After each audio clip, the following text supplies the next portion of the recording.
Hello everyone and welcome to our third lecture as part of this mini series for the 4899 EDN course, Reflecting and Responding as a Professional. Today we're going to look at reflective teaching practices, and I'm going to discuss what reflective practice is and how that's going to help develop your own teaching identity and philosophy. We will be building on some of the content you've learned in your undergrad degree and studies as part of your emerging professional teaching identity there as well. So in this session, we're going to focus on the importance of reflective practice and how it plays a crucial role in your development as a professional practitioner. Reflective practice is the process of critically evaluating, your own teaching. Now I have this visual which I'll put up here that will help. Now we want to be that reflective practitioner. Now you heard in the previous mini lecture how I like to reflect on my teaching practices and make those accommodations and adjustments. As I said previously, I drive 40 minutes to get to the school I teach at. So on the way in the morning, on the way there, I'm usually listening to the radio and the music. I'm fresh. On the way back, I might have a little bit off the radio, but then I like to drive quietly and I ponder and reflect on the day there as well. What went well? What was challenging? What could I do better? How could I help the students in my class tomorrow? And so on. So finding time to reflect is crucial to developing the best version of yourself in terms of teaching. Ask yourself questions.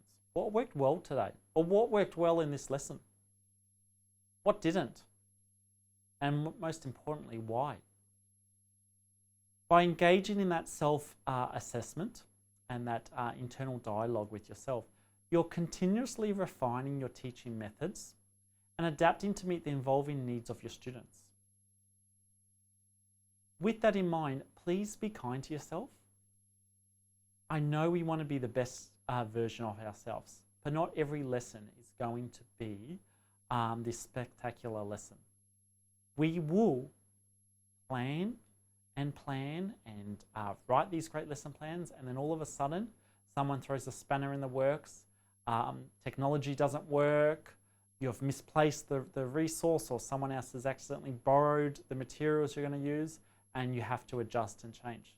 That's just part of the everyday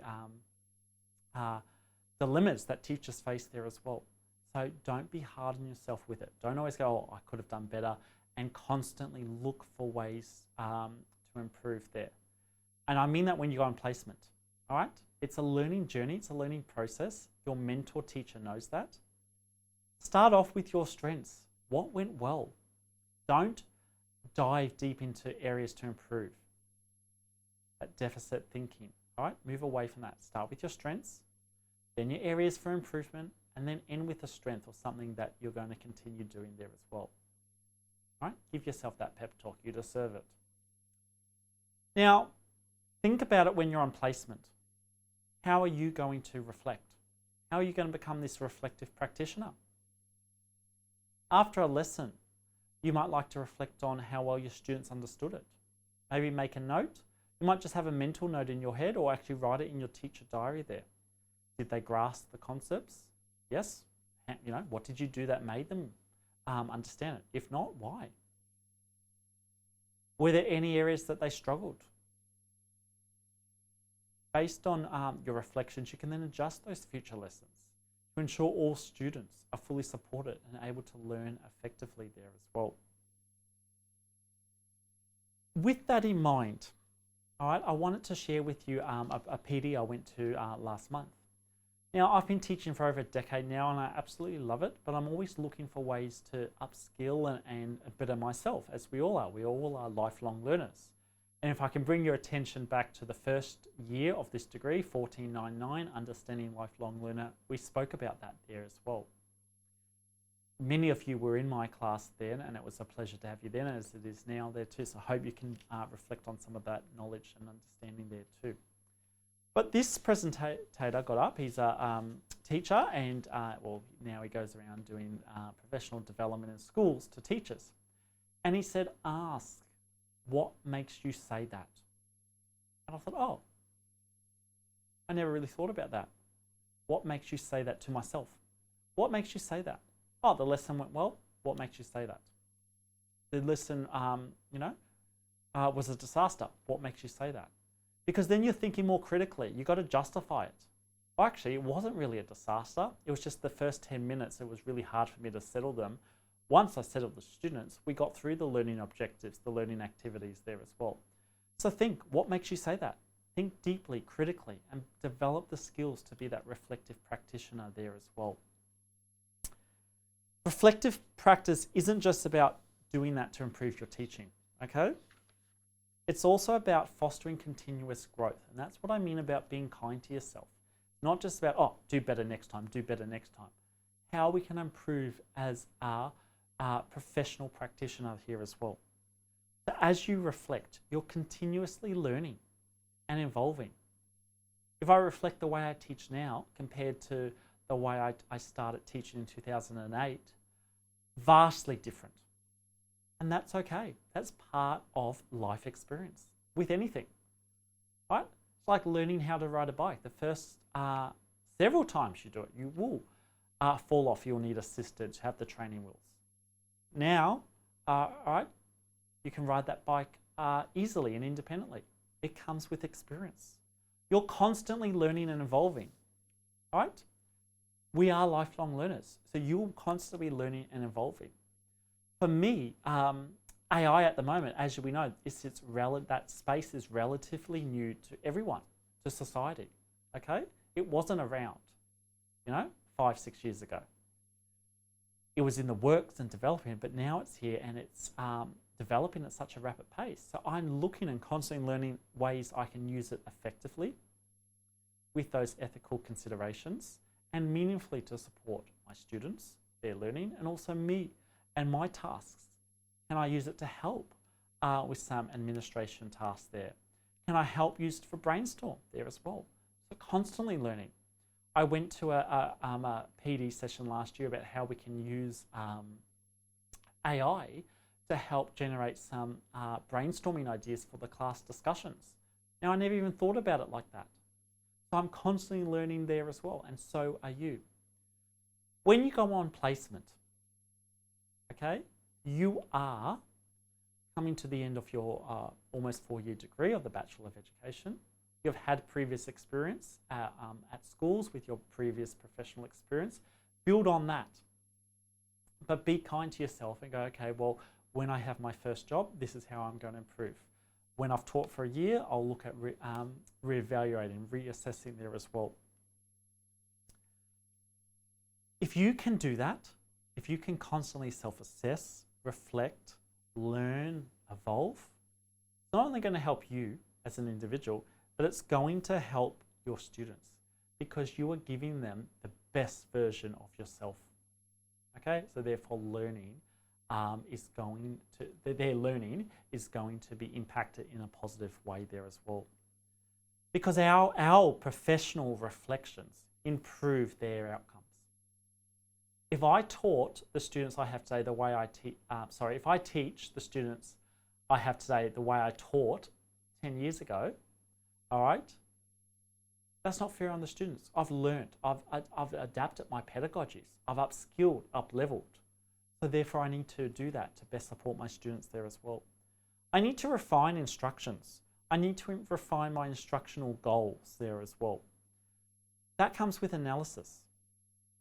I want to make sure my teaching practices are efficient and impactful for my students. Now, I'm not saying at the end of every day you make a written note in your diary or actually take anecdotal notes there as well. That's not sustainable, all right?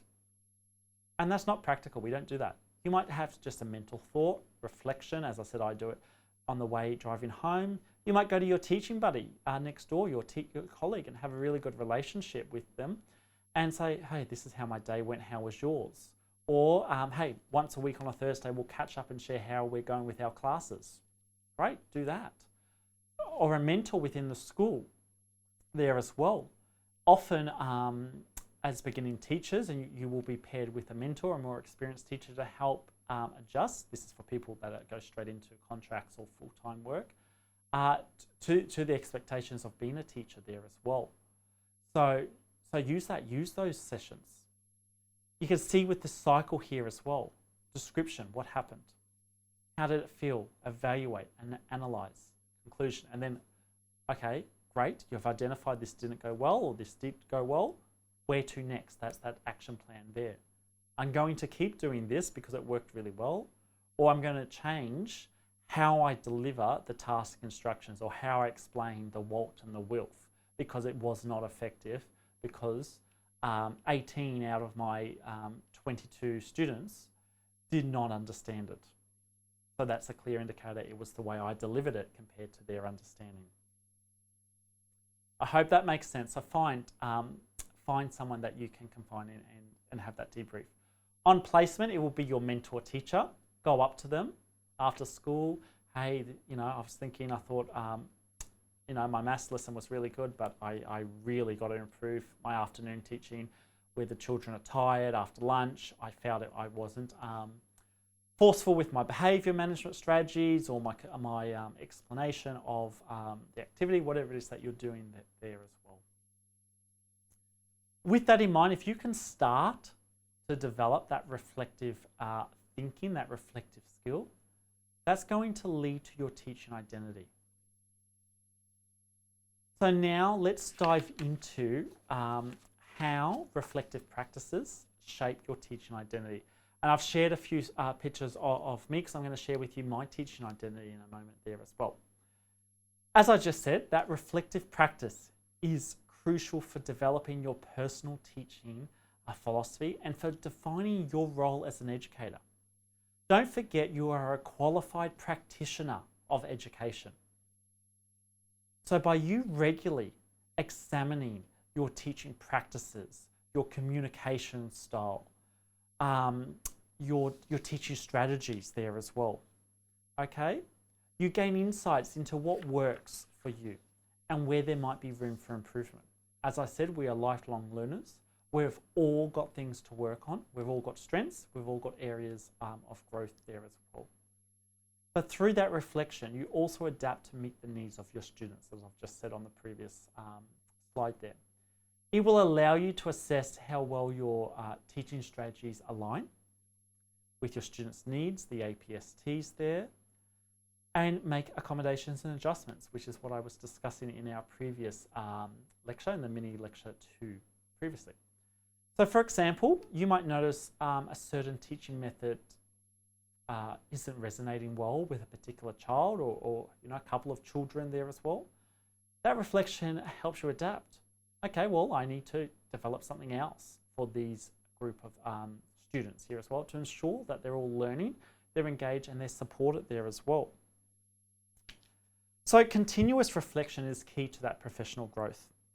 It fosters a growth mindset where you're always encouraged to adapt, learn, and innovate there. Having that mindset will ensure you're constantly and consistently evolving as a practitioner and becoming the best version of yourself. And if you're doing that, you're effectively meeting the need of all your students there as well. For instance, if you reflect on a challenging student interaction you had, you might rethink how your classroom management strategies look, or how you're going to refine your communication with students there as well, and ultimately improve your connection with them and enhance their learning experience. So what is your teaching identity? So I wanted to share with you my teaching identity, and the pictures I've got here is of me presenting at the very first conference of my PhD thesis and research work. Why I wanted to share that with you is because I wanted to share where I've come and how I've developed over the years with experience. So when I very first started teaching, I went in with this mindset that I was going to get everyone in my class, I'm primary, early years specialised there, at a C level or above by the end of the year. Now, I looked at ways to do that. I said I was even happy to run a holiday intensive course. I was happy to come in, but I wanted all my children to leave at the end of the year at grade level expectation or above. And I had that notion for almost 9-10 months of that my first full year of teaching. It wasn't until I got to the end, when I was doing the end of year reports, we're wrapping up, transition statements for the year 1 teacher, the incoming teacher, and I had 3 children, 3 boys in particular, and I can remember them clearly, that I just for the life of me could not get them to that year level expectation. Now, as we all know, teachers have integrity. There was no, I can't inflate those grades, but they were below. They were at a D or an E level. So on paper, they were below year level expectations. Numerical value was of a fail. They had obviously grown throughout the year in certain areas, but they still weren't at that benchmark. And I had a discussion with my head of junior school saying, look, I've got these 3 children, you know, one in particular I wanted to repeat. The other time, like I just wanted them to all to get to that C level. Now I told her, and she looked at me, and she laughed, and she goes, Trent, hand on heart, can you say you've done everything possible for those students, for your class? I said, absolutely. She goes, that is all you can do. There is students there that aren't ready for formal learning. There's students that might have an underlying barrier that we're not sure about, like a learning difficulty or disability. And in prep, it's usually too young to determine that and diagnose there as well. You've given them growth. Look at them. This is how they were holding a pencil in term 1. This is how they hold it now. They've got growth. Unfortunately, it's not reflective on paper, but it is in their individual abilities. And that changed my perception on how I viewed myself. I learned not to be too hard on myself as long as I'm giving it my all and developing strategies to best support the students there as well. Some children just aren't ready for formal learning, and some students are a little bit slower, and that's okay. Now those 3 students, fast forward, one student in particular was diagnosed with II, intellectual impairment. So it actually meant whatever I was going to do, that child, because he had that learning difficulty there, needed support and was going to be below the expectations. Okay, so we looked at accommodations and differentiation to best support him. The other child, by the time that child got to year 3, he had closed the gap because over those couple of years, he had grown, matured, and he was ready for learning. But when I had him, he wasn't. He just developmentally was not ready for learning there as well. The other child, all right, is now in, well, they're all in high school now, but when I checked in with them at the end of last year, has actually progressed to at that C level grade and was doing so well and was so proud to come and tell me that there as well. So it just goes to show, if you do everything right, you may not get them to where you want at the end of the year, but you've put those foundations or those stepping stones, so to speak, to help them grow and develop and pave the way for future success. And that is what we need to do as teachers. Ensure we're setting our children up for optimal success. So how does that link with my teaching identity? I was adamant I wasn't going to go back and study, and I went back and did a master's, and I said that's it. And then I fell into teaching at the tertiary level and did a PhD. My PhD looks at that now, and that research in terms of student learning and abilities, in particular with digital technologies in early years, is my passion, and I share that story that I've just shared with you through that. And that forms my professional teaching identity. I've presented at several conferences on it and spoken to people about the importance of being that reflective practitioner and how it links with our teaching identity. I'm looking at how digital technology, obviously we're in the 21st century, surrounded by technology, is impacting, and how we can help use that to best assist and support our students. So if I build on from our mini lecture 2, where we looked at assistive technology and ethical considerations there as well, that ties now in with how I've developed my own professional teaching identity there too. Okay, with that in mind, let's now explore some of the well-established, let's say, or well researched models of reflection. These models can help guide your reflective practice. Each of the models provides a structured approach to evaluating your teaching experiences and helps you refine your methods and eventually improve those student outcomes. You can see that ongoing cycle here as well, and I showed you that in a different visual a couple of slides ago.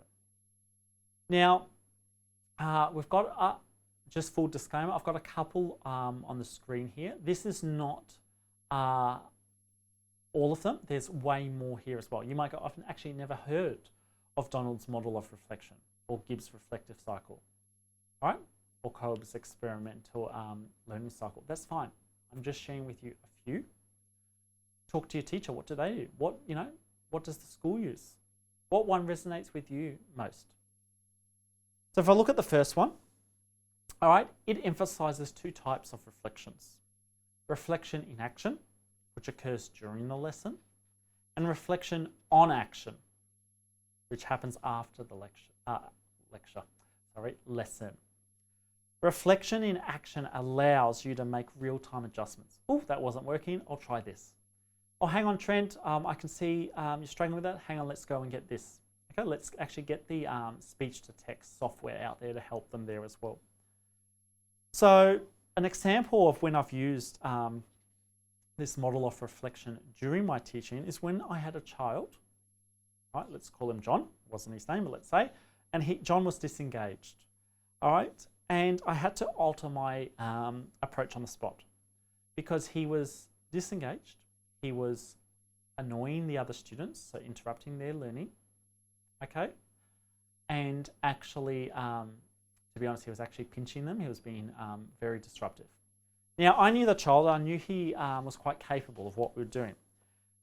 It looked like, from my professional observations there, that this child found the work too easy and he gave up. So, I can't be bothered doing it. So he started to annoy the other students. He was getting more enjoyment out of that. Now, that was a clear indicator that the work I was giving him here was too easy. I needed to adjust it. So I quickly modified it on the spot for him and said, hey, John, can you do this? I've got a special project you're going to elaborate on, or whatever the task was at the time. I can't remember that. And then he was able to go to his desk, work on it. I could then bring the students back, refocus them. I've eliminated any behavioural issues and actually continued with the lesson there for the other students. So that was on the spot. Then I went home and I reflected. So this is reflection on action after the lesson. And I critically assessed, okay, well, maybe I need to speak to the gifted and talented teacher. This is going to be an ongoing battle I'm going to face with John annoying the other students when he's bored. So I reflected on particular strategies that will work in the future there and how I can support him. And we came up with project-based learning for him and a journal, and it worked really well for the remainder of the year that I had him in that class. Next is Gibbs' reflective cycle. This offers a structured process to help you reflect. It includes what you can see on the screen here. So this is a picture. Description, feelings, evaluation, analysis, conclusion, and the action plan there. And that's just a guide to help you critically analyze your teaching experiences step by step, right? Through that methodological approach, guiding you from looking at the issue, so description, what happened, to planning how to address them in the future, which is that action plan there. Lastly, we have the experiential learning cycle. And that focuses on the idea that you learn through reflection and collaborative discussion with your colleagues. Hey, that did not work. What did you do for your art lesson? Oh, you did that? I'll try this. Okay. You reflect on the experiences and develop new strategies for future learning. Now that requires ongoing development. There is nothing wrong with saying, hey, that lesson was a disaster. If you've planned really well, you've thought about it, and it goes haywire, that's okay. I'm not saying, oh, you've walked in, you haven't planned anything, and you're teaching on the spot. Then, of course, if it goes haywire, that's a reflection on you there. But I'm saying if you've planned it really well, you've thought about it, you've got everything ready, and it still doesn't go well, that's okay. That's part of the learning process. We talk to the students, mistakes are part of learning. failure is okay. Same thing with teaching. If the lesson doesn't go to plan, that's okay. So what does that indicate to you? Well, let's reflect. How can we improve? How can we make more informed and intentional decisions next time? So you might use Secon's model of reflection. You might use Gibbs next time. You might evaluate a strategy that you thought was going to achieve the desired outcome, but doesn't. By reflecting on why it didn't work, you can revise and apply techniques for your future lesson there as well. Okay, so as I said, this lecture series, or this mini lecture series, is all about applying the theory of learn over the last 4 years in your undergrad degree with practical application. So now let's look at some reflective tools and techniques for you as teachers. There are several effective tools and techniques you can use to support your reflective practice and gain deeper insights into your teaching. One useful tool is reflective journals. Reflective journals allows you to write about your teaching experience, your day, allows you to track your challenges, success, and your areas for improvement over time. It doesn't have to be long. Mine are just dot points. Maths, directed instruction, well, all right? Think, pair, share, needs more guidance, okay? It doesn't have to be detailed notes. It can just be in short form. You're the only one reading it. You're not submitting it. You know, you're in the real world now. It's no longer an assignment. It's for your own professional growth there as well. But it allows you to track it. And it's that personal documentation. Some teachers I know actually put it in their phone. They're in the notes section on the iPhone, sorry, and they put it in there. So they've got something to reflect. Others might just do it in their head. That's fine. But as long as you're reflecting on it there as well, because we've always got areas to improve. If we can develop that mindset of that was good, but what we can do to better, as I said earlier, it's not about just improving our teaching, but it's to benefit the students. We can identify patterns in our approach, the way we teach, and the way we can adjust it.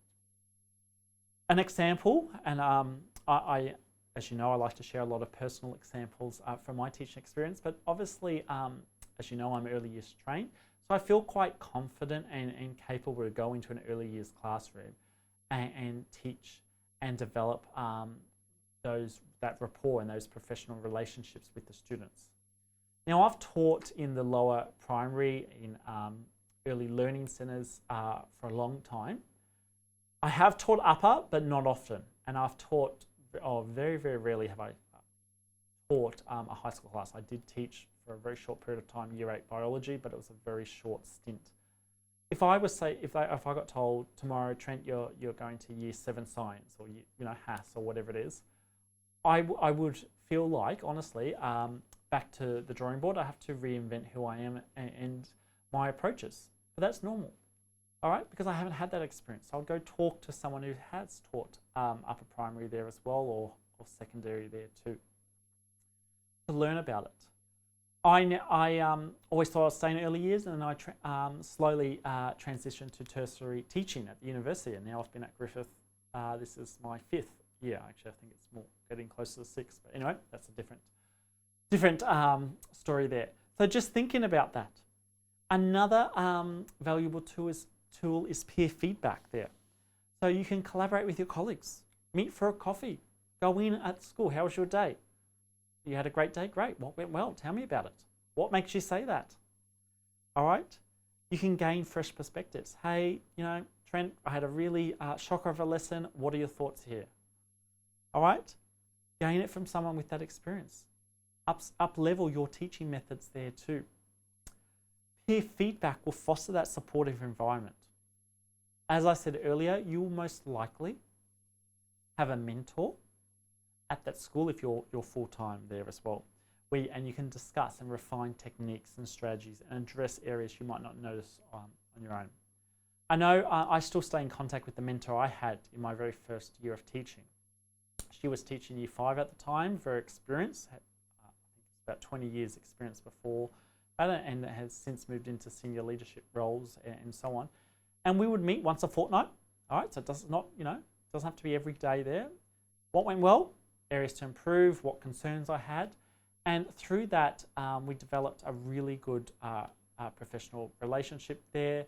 And we actually catch up now and go, hey, how was your weekend? What did you do? In that social setting there too. So I've learned a lot from her in terms of my first official mentor there too. It's also good because you'll get it from someone who understands teaching, who understands what teaching is like, but has that fresh perspective. They're not there.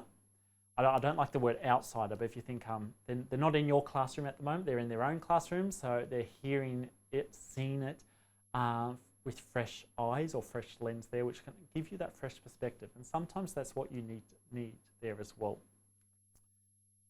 Lastly, I hate hearing my voice on any recording, but video analysis is a really good way. Now, I have had a few times someone come in and video me teaching in my Prep from Grade 1 class. The only, I agree to it with the only exception that when they play it back at a staff meeting or something, can I not be in the room? I hate hearing it. But I will go back and I will watch it and I will review it because I can see, oh, what did I do well? And what could I improve for the future? Same with these lecture bites. I actually go back and will play them. I'll check naturally the sound, is the PowerPoint work, the screen, the microphone that I've got on here, did it work? Do I have to, obviously those logistics. And then I'll go through and go, oh, I don't like that, or I spoke too quickly, or I didn't really explain that, and professionally grow from that there too. It might be that, I'll address it in the next tutorial, or I'll send out an announcement and update it there as well. By recording your lessons and reviewing them, you can observe your teaching style from a new perspective here. This will allow you to identify your own strengths you can build on and areas to improve on. For instance, as I said, you might notice certain classroom management strategies that need refining, or discover that your delivery of instructions can be more concise. Each of these tools will allow you to engage in more meaningful reflection, helping you grow as an educator and improving your teacher effectiveness. Before I move on to the next slide, which is aligning what we're discussing with the APSTs, just a disclaimer, with the video analysis, please don't do that on placement because there's, in terms of student confidentiality, privacy and all that.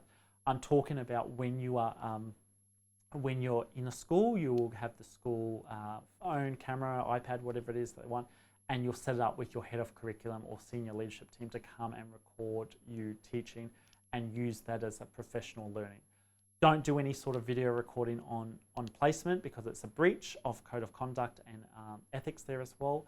But keep in mind, video analysis is a really good reflective tool for teaching once you're qualified and in the classroom and you've got approval from your line manager there. Okay, so in this session, we've looked at how to be a reflective practitioner. So what is reflective practice and how it links to our teaching identity and our philosophy here. So, why? There's a reason you've put yourself through uni for the last couple of years. There's a reason why you've stayed up late to do the assignment. You've studied, you've given up social weekends to get an assignment done. That's part of who you are, your professional teaching identity. There's a reason why you chose this over another degree or why you chose to come to uni at all. There's a reason. And I'd love to hear that in our tutorials as well.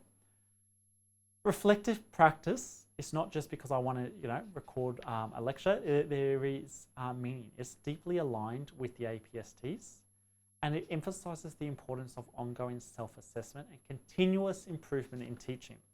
As I said with AI, it's all new. Every single teacher's learning about AI, regardless if you're 30 years trained or 10 years trained. It's new. We need to know. So we're constantly reflecting and refining our practices with it. Then at 6.3, okay, engage in regular self-assessment there as well. Self-assessment. So you're reflecting on your teaching. You're encouraging your teaching colleagues to engage in that regular self-assessment. how you can identify your strengths, your areas for growth. This self-reflection is key to developing your teaching practice and improving your efficiency and effectiveness as a teacher. Standard 3.6, focusing on the importance of evaluating and improving teaching practices. So why? Why can't we teach the same way we've been teaching for the last several years? We always got to upskill and up-level to be the best version of ourselves so that the children are getting the best learning and optimal learning environments there too. By reflecting on feedback, right, from students and peers, we are gaining valuable insights that can help refine our practices and ensuring our methods align and are best practice. We're not doing an outdated pedagogy that research has now proven is not effective. And it was effective 50 years ago, but now we've got new research saying don't do it. You are constantly up-leveling yourself as a practitioner. Finally, standard 5.5, emphasizing the need to apply knowledge and skills to improve student learning. Reflection allows you to stay current with educational trends, adapt to student needs, and continuous professional development. Now, I would actually encourage you to subscribe through that email subscription to a range of educational sites, AARE, Early Childhood Australia, whatever your domain is. So if you're high school, I've got a couple of links coming up on the next slide for further reading there as well. Subscribe, ACARA, QCAA, you'll get, some will do weekly emails, fortnightly, some do monthly. So I know I have subscribed to ACARA and I get a monthly email from ACARA, that's just generic mailing list, that tells me the changes in the curriculum, Prep to 10, any updates, webinars, all of that. So sign up. All right, it takes 2 minutes to sign up, or even less than that, just put your email address. And then every now and again, the email will pop through. You can skim and scan it. If it's relevant, read it. If not, you can delete it there. But it's just good to keep you abreast of best practice. Now, you will receive feedback from your mentor on placement. You might reflect on that. You might have a debrief, a verbal conversation, or go home and read it again and really analyse what that teacher has meant, and then ask any clarification questions there as well. Because that's going to help your future lesson planning. It's going to help you make adjustments to better support the student engagement and link to the APSTs. You are at that graduate level. You have to show graduate level understanding of each of the APSTs. So regular reflection ensures that you are continuously evolving as a teacher, striving to provide the best possible learning experience for your students. So with that comes my final slide. So well done, you've made it to the end of the mini lecture series. Here's some further reading and resources, all about reflective teaching practices, the importance of self-assessment, teaching identity and philosophy there as well. As I said in the other lecture bites, download the PDF version, and these are all hyperlinked. If not, email me and I'll send you it there as well. This now concludes our 3 series, or a mini series of being a reflective and working responsively as a professional here as well. I am looking forward to furthering these discussions in our upcoming tutorials. Remember, it's an intensive course. We have 2 tutorials a week there before you go on placement there as well. And we will unpack some of the discussion points shared over the last couple of lectures in our tutorials with our colleagues there as well. Thank you very much. I hope you have found this series useful. Best wishes for the remaining time here at Griffith University, and all the best as you embark on your final leg of this exciting journey. Thanks, everyone.